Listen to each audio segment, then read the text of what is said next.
안녕하세요. 읽어주는 여자, 강원도에 사는 도시여자 강도녀입니다. 오늘의 사연 시작하겠습니다. 제가 생각해도 제가 미친년 같고 사회에서 매장당할 만한 일이기에 익명의 힘을 빌어 여기에 써봅니다.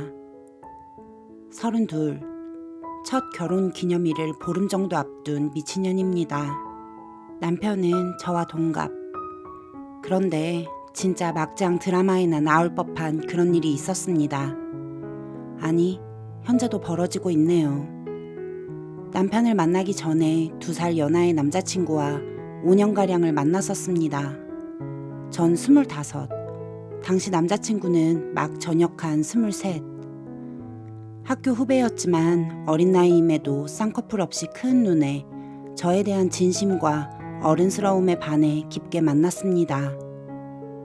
그렇게 5년을 만났고 준비하던 시험에 번번이 낙방하는 남자친구를 정말 너무 매정하게 버렸습니다.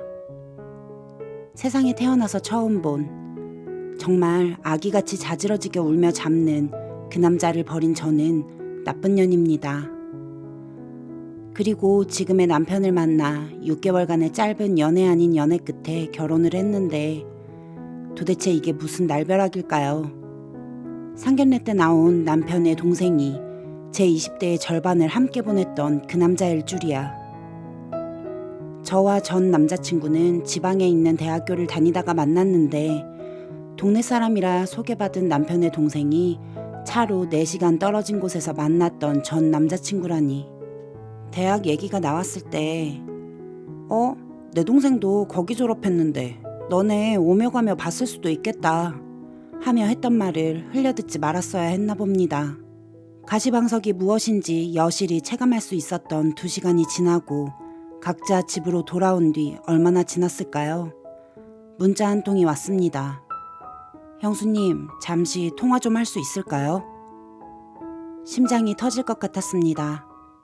옛 남자친구의 연락이라서가 아니라 양가 합의가 끝난 결혼이 깨질까봐 두근거렸다는 게 올바른 표현이겠지요. 혼자 머리를 쥐어뜯고 손톱도 물어뜯기를 몇 분. 터질 듯 뛰는 심장과 제 의지와는 반대로 떨리는 목소리를 간신히 진정시키며 그에게 전화했습니다. 여보세요? 아무 말도 할 수가 없었습니다. 물론 예전 일이 미안해서가 아니라 제 결혼이 깨질까봐 불안해서요. 한참을 말없이 있었더니 그가 한숨을 푹 내쉰 후 말을 이어가네요. 내가 취업 준비하면서 학교 조교할 때 형이 여자친구가 생겼다더니 그게 누나인 줄은 꿈에도 몰랐다 정말. 우리끼리 입을 맞춰놓는 게 낫겠지? 누나가 해달라는 대로 해줄게. 어떻게 할까? 알고 보니 학교 선배라고 하는 게 좋을까? 아니면 모른 척 할까? 죄송해요. 할 말이 없고 너무 미안해서 죄송하다는 말 말고는 할 수 있었던 말이 없었습니다. 남자는 1년을 연애하다 헤어지면 있는데 1년이 걸린다는 말을 어디서 얼핏 들었는데 다 거짓말인 것 같아요. 헤어진 후 고작 2년이 흘렀지만 그는 모두 잊었다는 듯 한없이 쿨하게 반문했습니다. 뭐야, 왜 갑자기 존대해? 아니야, 내가 오히려 미안해. 형하고 별로 안 친해서 관심이 없다 보니까 일이 이 지경까지 왔네. 누나 불편해 보인다. 그냥 우리 아예 처음 본 사람으로 하자. 끊을게. 너무 마음 쓰지 않았으면 좋겠다. 왠지 모르게 쿵쾅대던 심장이 고요해졌습니다. 제 결혼식을 사수했다는 안도감 때문이었을까요? 어쨌든 그의 배려 덕분에 저는 결혼에 성공할 수 있었습니다. 그리고 신혼여행에서 돌아온 후 정확히 한 달 만에 일이 벌어졌습니다. 중소기업을 운영하시던 시아버님이 갑작스러운 시장 악화로 생산해 놓았던 재고를 전부 떠안으셔야 했고 기존에 발행했던 어음도 못 막으셔서 사업을 접으셔야 했습니다.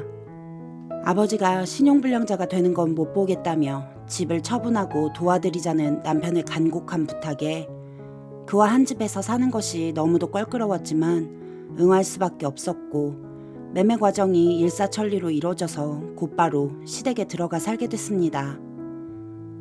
집안 분위기가 안 좋을 거라 예상하지 못한 건 아니지만 취미삼아 가끔 보던 이 게시판에 등장하는 그런 시부모님과 남편이 제게도 찾아올 줄은 꿈에도 몰랐어요. 평생을 이어오던 사업을 그만두신 시아버님은 처음엔 반주로 드시던 소주 반병이 이젠 하루에 페트병에 든 소주를 2병씩 드시고, 그런 시아버님을 보시는 어머님도 스트레스가 심하신지 이제 가정을 실질적으로 이끄는 아들들에게는 못 푸시고 제게 괜한 트집을 잡으며 힘들게 하시네요. 그래도 가끔은 야근을 핑계로 남편과 밖에서 데이트 즐기는 걸로 위안 삼으며 그렇게 지냈지만 현실의 벽은 신체적으로도 왜소한 저와 남편이 넘기 힘들었습니다. 저도 자각은 하고 있었지만 제 징징거림이 도가 지나쳤는지 남편도 슬슬 짜증을 내기 시작했고 집에 잘 들어오지 않고 밖으로 돌더라고요. 한순간에 의지하던 남편을 거의 잃다시피 한 어머니는 그나마 의지하던 큰아들이 겉돌자 절 더욱 힘들게 하셨고요. 그러길 반년쯤 더 이상은 참을 수 없어서 이혼을 결심하고 어머니와 아버님 그리고 남편에게 할 말을 다 하고 살았습니다. 못 들은 척도 해보고 어눌하게나마 반항도 해보고 불행인지 다행인지 효과는 있었습니다. 네, 바로 도련님이자 전 남자친구 덕분에요. 남편이 중국으로 출장을 간 날이었습니다. 야근 후 11시경 집에 들어왔는데 어김없이 주무시던 어머니가 안방문을 열고 나오시며 한마디 하십니다. 평소 같으면 죄송하다고 하고 조용히 방에 들어가 잤겠지만 그날 오전에 남편과 카톡으로 언쟁이 있었고 회사에서도 요즘 넋놓고 다닌다며 혼났던 터라 저도 모르게 대들었네요. 어머님은 당연히 저기 집애가 드디어 본성을 드러낸다고 소리 지르시고 거실로 나오신 아버님은 나지막히 집안꼴 잘 돌아간다시며 소주를 챙겨 들고 다시 안방으로 가셨습니다. 너무 서러워서 대드는 와중에도 눈물이 뚝뚝 흐르는데 작은 방에서 도련님이 나왔습니다. 예전의 관계 때문인지 식사할 때 외엔 눈도 잘 안 마주쳤는데 절 증오하며 사는 사람인 줄 알았는데 절 구해주네요. 집에서 귀염둥이 역할을 도맡아 하던 그 사람이 어머니께 눈을 부라리며 그만 좀 하라고 소리를 고래고래 지르네요. 결국 어머니는 아버님 불호령에 다시 안방으로 들어가시고 정말 그대로 서 있다가는 베란다에 문 열고 뛰어내릴 것만 같던 저도 방으로 들어와 물티슈로 대강 얼굴만 닦고 누워 있었습니다. 그리고 지금도 후회하는 일이지만 그에게 문자를 보내고 말았습니다.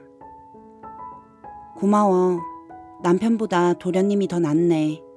잘 자요. 정말 지금도 후회 중입니다.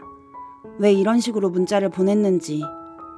그 뒤부터 도련님은 남편이 없을 때마다 어머님으로부터 절 지켜주었습니다.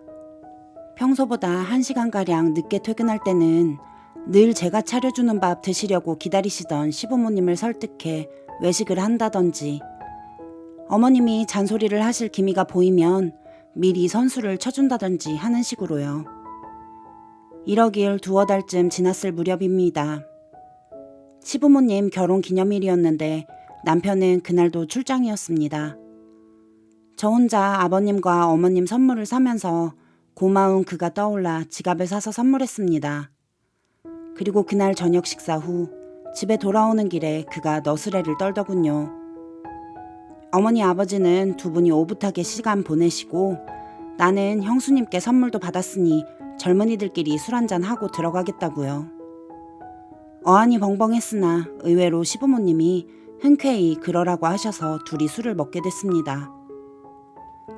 오랜만에 음주이기도 하고 그간 쌓인 게 많아서인지 과음을 했던 것 같습니다. 딱히 큰 주제 없이 시시콜콜한 이야기를 하다가 그가 먼저 말을 꺼내더군요. 다시 한번 사과하겠다. 미리 말을 했다면 이런 일도 없었을 텐데 라고요. 저도 여자입니다. 앞서 일일이 열거하진 않았지만 이혼을 생각할 정도로 남편에게 실망한 상황이기도 했고요. 모든 게 지쳐있던 그런 상황이었습니다. 압니다. 저도 진짜 제정신이 아닌 사람인걸. 그에게 말했습니다. 아마 평소에도 하고 싶었단 말이지만 술기운을 빌어 일부러 더 혀꼬부라진 척하고 눈도 안 마주치면서 말했습니다. 그러게 그냥 너랑 결혼할걸. 넌 적어도 너네 형처럼 나 이렇게 외롭고 힘들게 내버려두진 않았을 텐데 라고요. 무슨 생각을 하는지 그는 말이 없더군요. 바로 사과했습니다. 제가 잠시 미쳤었다고요. 그래도 그는 아무 대꾸도 하지 않았습니다. 어색한 분위기를 못 참고 그만 자리에서 일어섰고 집까지 같이 걸어오는데 집 앞에서 그가 드디어 입을 떼더군요. 그냥 하루라도 빨리 이 집에서 분가해서 살던지 아니면 이혼해. 아무도 누나 욕할 사람 없어. 할 만큼 했으니 이젠 참지도 마. 너무 고마운 마음에 또 주책맞게 눈물만 흘렀습니다. 그는 말없이 지켜보다가 한숨을 내쉬며 말을 이었습니다. 에이구, 우리 형수님 한번 안아보자. 말없이 그에게 기대어 울었습니다. 정리가 잘 안 되네요. 어쨌건 지금까지 있었던 큼지막한 일은 다 털어놓은 듯 하네요. 네, 제목과 마찬가지로 도련님이 좋습니다. 남자로 좋은 건지는 저도 잘 모르겠어요. 한 가지 확실한 건 누구 말처럼 결혼이 백화점에서 산 물건 환불하듯 물을 수 있는 일이라면 다 무르고 그와 만나던 그때로 돌아가고 싶습니다. 조언이나 위로를 바라고 쓰는 글은 아닙니다. 험한 욕을 하셔도 좋고 돌을 던지셔도 달게 맞겠습니다. 어찌됐건 조만간 이혼은 하게 될 것 같습니다. 그런데 다시는 남자를 못 만날 것 같아요. 도련님 빼고는 말이죠. 길고 이해도 힘든 넋두리 읽어주셔서 정말 감사합니다. 저는 곧 퇴근이네요. 그래도 요즘은 집에 들어가는 게 두려움 반, 설레임 반이네요. 이만 줄일게요. 베스트 댓글입니다. 이게 무슨 아침 드라마급 막장 전개냐 진짜. 본인이 미친년인 줄 알면 빨리 병원 가보세요. 지금 당장 도련님한테 흔들리는 건 옛 정도 추억도 그 무엇도 아니에요. 그저 실망스럽기만 한 남편 대신에 붙잡을 대체품 같은 거죠. 멀쩡하고 속 깊은 도련님 인생 흔들지 말고 조용히 이혼하고 사라져 주세요. 정말 도련님이 좋은 사람이란 걸 아신다면요.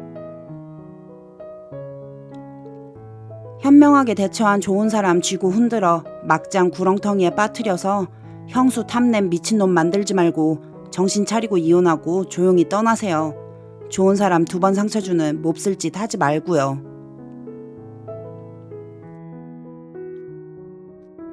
오늘도 끝까지 들어주신 여러분 감사합니다. 강도녀는 또 다른 사연을 가지고 다음 시간에 다시 찾아오겠습니다. 구독과 좋아요도 많이 부탁드립니다.